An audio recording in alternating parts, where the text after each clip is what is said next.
हमारे विभिन्न ज्ञानवर्धक कार्यक्रम देखने के लिए आप हमें अभी सब्सक्राइब करें, बेल आइकन को प्रेस करें ताकि आप देख सकें हमारा कार्यक्रम सबसे पहले।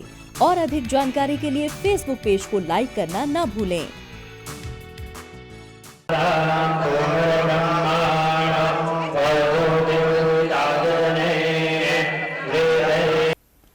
जय माँ इंद्राक्षी।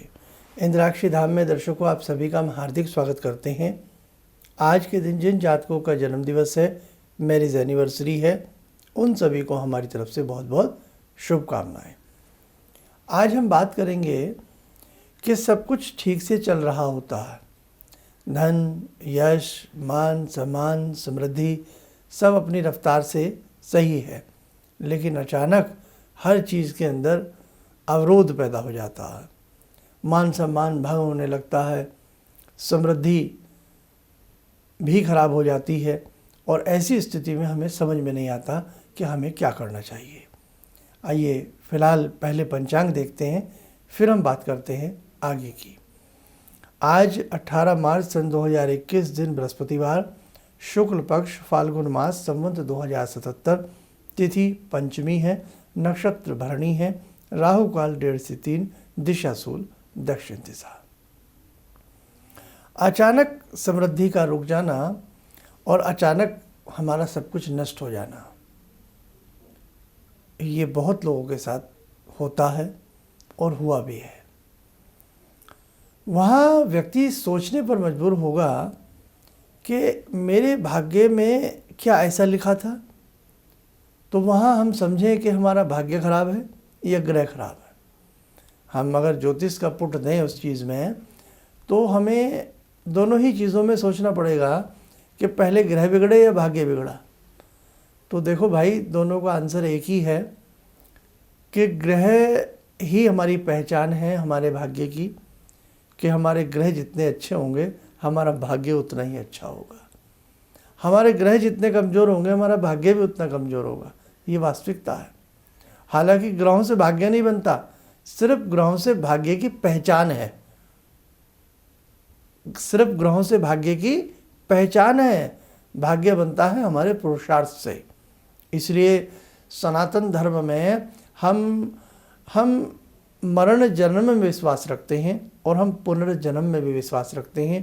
प्रारब्ध के कर्मों पर भी हम विश्वास रखते हैं। जब बच्चा पैदा होता है, उसकी जन्म पत्रिका बनती है, और जब हम उस जन्म पत्रिका को पढ़ते हैं, अब तो आप भी सीख रहे हैं भाई, है ना, आप पढ़ते हैं, कोई भी पढ़ता है जब जन्म पत्रिका को देख करके। तो जब जन्म पत्रिका देखी जाती है तो उसमें उसी वक्त ये तय हो जाता है कि इस बच्चे के ग्रह बहुत शानदार हैं, बहुत अच्छे हैं, ये जीवन में बहुत कुछ करेगा, यानी कि इसका भाग्य बहुत अच्छा रहेगा। कुंडली देखी, अरे इस बच्चे के तो ग्रह बहुत कमज़ोर हैं, ये भाग्य का हेठा रहेगा, कमज़ोर रहेगा। तो ये कैसे पता लगा?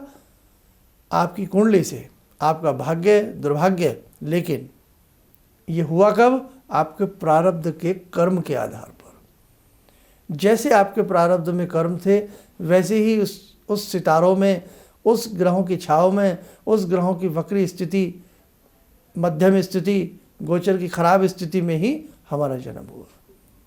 और जब हमारे ग्रह अच्छे होते हैं तो भगवान श्री राम की तरह, है ना, भगवान श्री कृष्ण की तरह जब आदमी पैदा होता है ना, हालांकि भगवान तो इन सब लीलाओं से परे हैं, पर उनकी लीलाएं हैं ये, तो सारे रास्ते खुल जाते हैं, द्वारपाल सो जाते हैं, बेड़ियाँ टूट जाती हैं, यमुना जी स्थान छोड़ देती हैं, कालिया नाग छत्र बना लेते हैं, समय अनुकूल हो जाता है, कहने का भाव।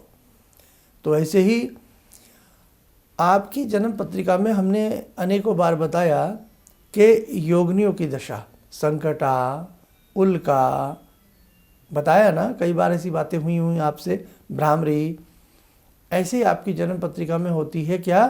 महादशा।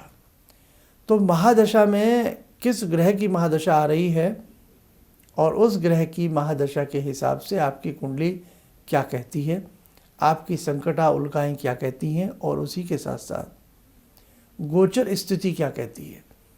अब ये तो सब पंचांग से पहले से तय हो जाता है कि इस तारीख को ये ग्रह बदलेगा और इस ग्रह के साथ बैठ जाएगा। उसी आधार पर हम लोग गणित लगाते हैं कि ये ग्रह बदलेगा, उस ग्रह के साथ बैठ जाएगा, वो समय आपके लिए श्रेष्ठ जाएगा या वो समय आपके लिए बहुत विफल साबित होगा।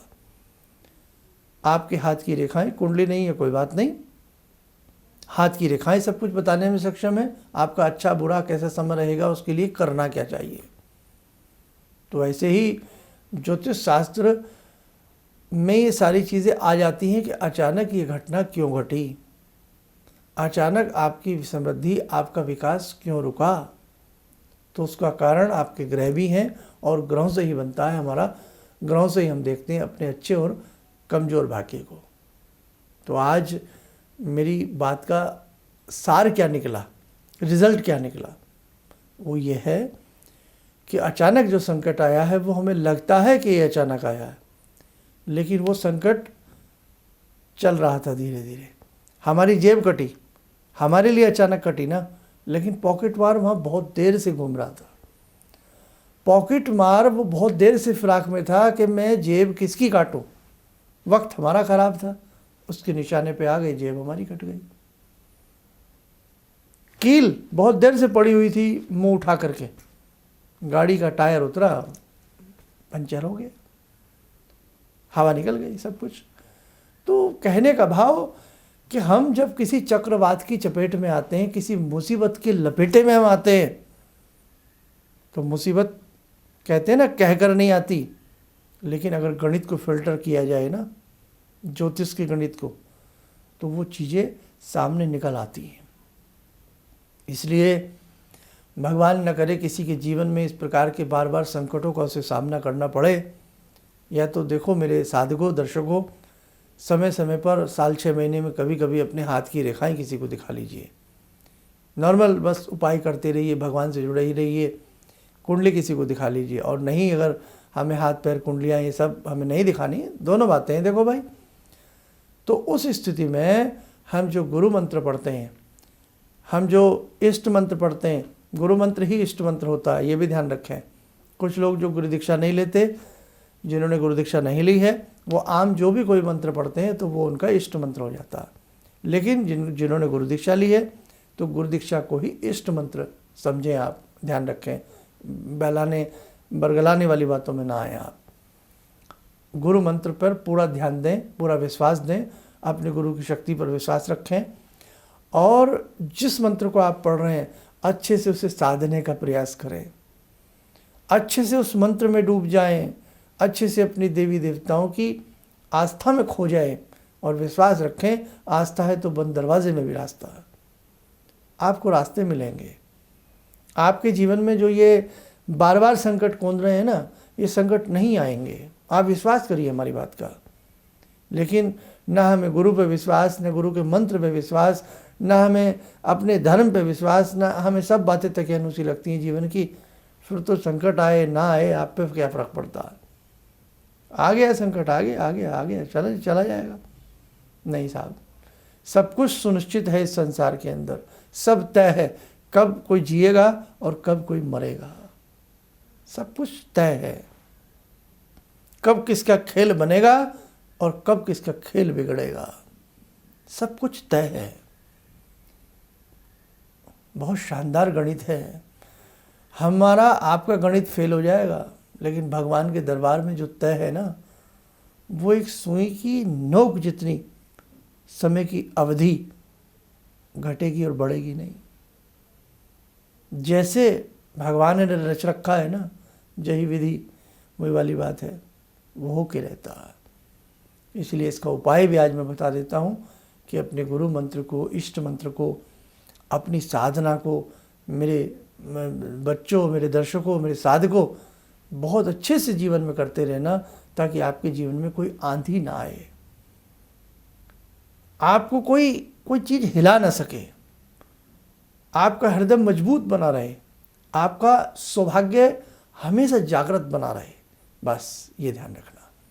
आइए समय हो चला आज की ध्यानमाला से जुड़ते हैं उस ब्रह्मा महाशक्ति इंद्राक्षी से। ॐ सिन्दूरारुणविग्रहां त्रिनयनां माणिक्यमूले स्फुरात् स्तारानायकशेखरं स्मितमुखी भापेन वक्षोरुवां पाणिभ्यामलपूर्णरत्नचषकां रत्नोत्परां बिभ्रति सौम्यां रत्नगटस्थरक्तचरणां ध्यायेत्परां अम्बिकां खड्गं चक्रगदेषु चापपरिगान् चूलम्बुसुण्डिं शिरा शङ्खं संदधतीं करे स्त्रीनयनां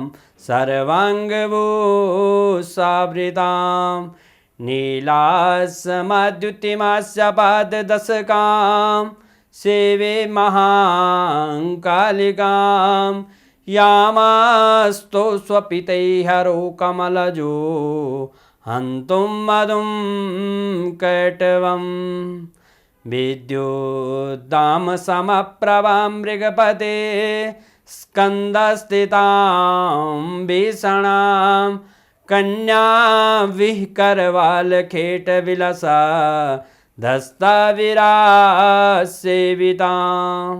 हस्तैश्चक्रगदाशिखेटविशिखां चापं गुणं तर्जनीं विप्राणामलिलात्मिकां शशिधरां दुर्गां त्रिनेत्रां भजे। बना लें, ध्यान रखें, जगजननी का आशीर्वाद हम सबके ऊपर बरस रहा है।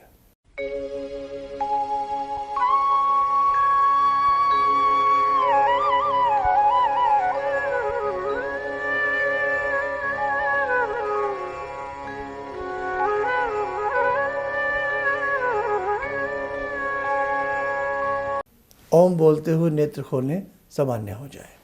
देखो, जो संस्थान की तरफ से गुरु दीक्षा दी गई है, गुरु मंत्र बताए गए हैं, उन मंत्रों को आप लाल चंदन की माला से या उन मंत्रों को रुद्राक्ष की माला से जप लें। माला कैसे की जाती है, हमारा एक एपिसोड है, वो देख लें। माला कैसे चलाएं, माला कैसे जपें, हमारा नाम डाल लें, समझ में आ जाएगा। जिन पे माला नहीं है वो व्यक्ति टाइमली, हमने 2-3 मंत्र बताए शुरू में, टाइम के हिसाब से कर लिया करें। 5-5, 10-10 मिनट कर लिया करें। कम टाइम है तो उससे भी कम कर लिया करें। सुबह नहीं, शाम को कर लिया करें। आगे बढ़ें। अब जो हमने पीछे की तरफ जैसे भैरव जी के आपको नाम दिए हैं, नर्मदा स्तुति दी है, इस प्रकार की कुछ चीज़ें जो हमने बताई हैं, समय मिले किसी दिन संडे वगैरह में तो सारा पढ़ लें, और नहीं तो हमने उससे पहले आपको क्या दिया है, इंद्राक्षी स्तोत्र दिया है, सिद्ध कुंजी का बताया दिया है। आपके पास सारी चीज़ें हैं, लेकिन जब गुरु के माध्यम से कोई चीज़ दी जाती है उसमें बल आ जाता है ना, वो चीज़ एक तरह से प्रमाणिक हो जाती है। बस ये वाली बात है। तो उन्हें कितनी बार पढ़ना होता है, जो पीछे वाले पाठ हैं, एक बार बस। जैसे एक बार इंद्राक्षी पढ़ लिया, और जिनसे नहीं पढ़ा जा रहा है तो कोई बात नहीं, आप केवल जो हमने गुरु दीक्षा के आपको एक देवी मंत्र दिया है, एक शिव में हिरम बीज लगा करके मंत्र दिया है, और उससे पहले हमने कहा कि गायत्री मंत्र पढ़ेंगे। 3 चीज़ें प्रतिदिन पढ़ेंगे, चाहे माला से कर लें या वैसे कर लें। ठीक है, आया समझ में। और बस मैं तो यही कहूँगा, जितने भी संस्थान से दीक्षित हैं और या जो हमें सब सुन रहे हैं हमारे कार्यक्रम को, आप सर्वदा सुखी रहें, उन्नतशाली बने, आप वैभवशाली बने। जय माँ इंद्राक्षी। जिंदगी के इस प्रवाह में तमाम लोग डिप्रेशन के इस हालात से गुजर रहे हैं। सफलता असफलता अपनी जगह की बात है, लेकिन पता नहीं कितने सारे लोगों को इन्होंने डिप्रेशन से उबारा है, नया मोटिवेशन दिया है काम का। इनका जो एक अनुभव था कि एक मेरी बातें इनसे लगातार कभी कभार हो जाया करती हैं। एक दिन मेरी बात हो रही थी, अचानक इन्होंने प्रश्न किया कि क्या आपके यहाँ कौवे आ रहे हैं। मैं बहुत तेज चौंका। करीब 4-5 दिनों से कौओं का झुंड मेरे घर पे मंडरा था। तो मैं यही सोचने परेशान था, ये शुभ है अशुभ है, क्या चीज़ है। तो मैंने प्रश्न किया कि क्या मैंने आपको बताया कि मेरे घर में कौवे आ रहे हैं। कहने नहीं, मुझको दिखाई पड़ रहा है। तो कुछ तो अलौकिक है इनमें। दूसरा क्या, जो इनका उद्देश्य है, जब महाकुंभ में आए थे, मेरी इनसे वार्ता हुई तो मैंने इनका उद्देश्य जानना चाहा कि किस उद्देश्य के लिए आप काम कर रहे हैं। तो जो उद्देश्य उन्होंने मुझको बताया, मैं मन से इनके उद्देश्य के साथ जुड़ गया। इनके साथ तो जुड़ा था ही, अब इनके उद्देश्य के साथ भी हूँ मैं। किसी भी समस्या के समाधान के लिए मिले प्रसिद्ध हस्तरेखा एवं वास्तु विशेषज्ञ प्रोफेसर धर्मेंद्र शर्मा जी से। नोट: शिविर में भाग लेने हेतु एवं व्यक्तिगत रूप से मिलने के लिए कॉल करने का समय सुबह 10 बजे से शाम 6 बजे तक। हमारे विभिन्न ज्ञानवर्धक कार्यक्रम देखने के लिए आप हमें अभी सब्सक्राइब करें, बेल आइकन को प्रेस करें ताकि आप देख सकें हमारा कार्यक्रम सबसे पहले। और अधिक जानकारी के लिए फेसबुक पेज को लाइक करना न भूलें।